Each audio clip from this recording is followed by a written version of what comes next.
রং লেখা আর্টে সবাইকে স্বাগতম। দেখো বন্ধুরা, আবারও একটি ড্রয়িং নিয়ে আসলাম। এবার একটি সাদা কাগজের উপরে মার্কারি পেন দিয়ে, কালো মার্কারি পেন দিয়ে আমি ড্রয়িংটি করছি ফ্রি হ্যান্ডে ড্রয়িংটি করছি। তো ড্রয়িংটি তোমরা দেখো, আশা করি ভালো লাগবে। তো এই যে আমার প্রচেষ্টা চলছে রং লেখা আর্ট পরিবার থেকে। তো তোমরা ভিডিওগুলো দেখো, লাইক কমেন্ট শেয়ার করো। আমার অনেক ভালো লাগে যে তোমরা এইভাবেই আমাকে সাপোর্ট দাও। তো এই জন্য আমি নিত্য নতুন ভিডিওগুলো তোমাদের মাঝে নিয়ে আসার চেষ্টা করি। তো এই যে আমার ড্রয়িংটি করার একটা চেষ্টা চলছে। তো তোমরা এইভাবেই দেখো, আমি একটি গাছ এখানে আঁকার চেষ্টা করছি। এই গাছ আঁকানোর পরে তারপরে ধীরে ধীরে আরও অনেক কিছু এখানে প্রকাশ পাবে। আর সেটা দেখতে হলে রং লেখা আর্টের সঙ্গে তোমাদের থাকতে হবে। তো এই যে আমার ড্রয়িংটি চলছে। এই যে কিছু ঘাস দিয়ে দিলাম নিচে, ঘাসগুলো দেখতে অনেক সুন্দর লাগে।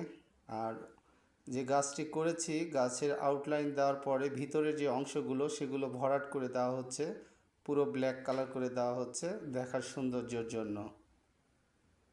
তো এই যে মোটামুটি আমার একটা গাছের শেপ চলে আসছে। কিছু পাতা দেওয়া হয়েছে, ডাল দেওয়া হয়েছে বাঁকা করে। এবার একটা গাছ থেকে একটা সোজা টান দেওয়া হলো দুপাশে। তারপর এখানে একটি কিউট একটি গাল, সে গাছে দোল খাচ্ছে এরকম একটি কিছু বোঝানো হচ্ছে। তার পিছন সাইড এটা, সে বসে আছে।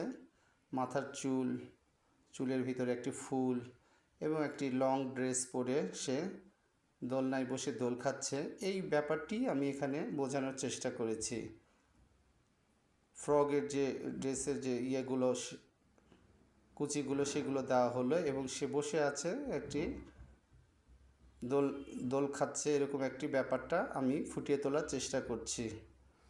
আবারও বলছি, ড্রয়িংটি কেমন হলো অবশ্যই তোমরা লাইক কমেন্ট শেয়ারে জানাবে এবং এইভাবেই রং লেখা আর্টকে তোমরা সাপোর্ট দিয়ে যাবে। আর আমিও তোমাদের জন্য ভিডিওগুলো নিয়ে আসার চেষ্টা করব। তো এই যে দোলনার যে দুপাশের যে দড়ির পাশ দিয়ে একটু লতা পাতা দেওয়া হলো, দেখতে যেন অনেক সুন্দর লাগে, সে কারণে একটু লতা পাতা এখানে অ্যাড করে দেওয়া হয়েছে। তো এই যে মার্কারি পেন দিয়ে আমি একের পর এক পাতাগুলো আঁকার চেষ্টা করছি। আর অন্যান্য যেগুলো কাজ আছে সেগুলো ফিনিশিং দেওয়ার চেষ্টা চলছে।